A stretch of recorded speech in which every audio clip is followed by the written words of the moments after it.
What's going on, everybody? Hopefully everybody's having a good day so far. And you know we're about to hit you with that not great, not good enough, but you fuck with it content. Starring yours truly, Divine DJ.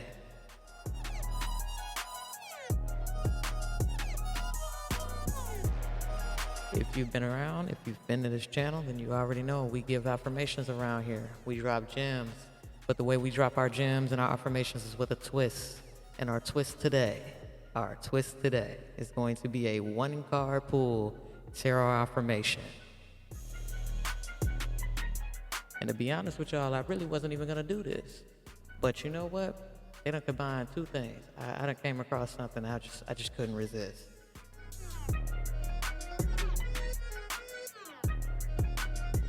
For you Stranger Things fans, you already know what it is. I've already shuffled those cards, and the card that I pulled, the card that we pulled today.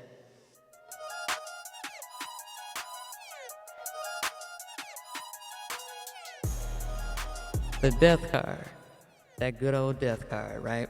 And if you've been following any of my content, you already know that I talk a lot about meditation and reflection. Death is a transformation, right? Bringing in the new. But in order to bring in the new, you got to kill that old version of yourself, right? Just take a look at this. The imagery on here is just gorgeous. Barb is important. The window is important. The skeleton in the water is important. And the water itself is very important. Look how she's looking down at herself, right? You got to be able to kill that former self in order to bring in the new, to bring in the newer version of yourself, right? To bring in that higher vibration of yourself, right? You got to be able to reflect. Sit in self-reflection. Look into you, not anybody else. You got to be able to look into yourself. You got to dig deep. Today's Monday, right? Today's Monday. It's the end of the month. Tomorrow's the beginning of a new month. We're at the end of the year. We're at the end of the year already. Just see it that way, right? What are you willing to do to kill that old version of yourself?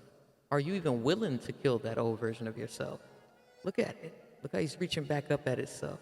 Sometimes our biggest battle is with ourselves, right? Trying to fight off those demons, whether it be addictions and toxicity. It could be people around us.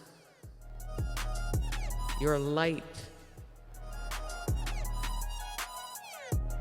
Your light could be affecting. Your light could be irritating somebody's demon. All right? So understand that we're all going through something, but in order to really get on that path to healing, that path of recovery, you got to be willing to go through that death, that transformation. And let me tell you, it's painful. Look at it. Look how you looking up. That motherfucker is dying. That shit is painful, yo. Like, it's going to be very painful, all right? So just have fun with it. Try not to beat yourself up too much, because if anybody's ever followed like a 12-step program, then you know that fourth step, checking your inventory, is going to be the hardest step. So even though we're laughing about it, but we laugh because laughing is good for healing, okay? So don't be afraid to laugh at oneself, okay? That's very important, is to be able to look at everything that you've been through and be like, man, this ain't nothing. This ain't nothing. I can handle this. Because you're going to have to say this to yourself a lot. This is going to be painful. You're going to have to cut off people you never thought you're going to have to cut off. You're going to have to turn your back on situations, jobs, anything. You really have to tear yourself down and reconstruct. You're going to have to reconstruct yourself, your mind. Make sure you start with your mind. All right? So remember, death, transformation. Be willing to kill the former version of yourself, the toxicities, the addictions, the negative self-talk, the negative thinking, the self-doubting. You're going to have to be able to kill it. You're going to have to be able to let it go. It's going to reach back. It's going to fight with you, and you got to be able to fight back. All right? So remember, everybody, it's one love for self. Peace.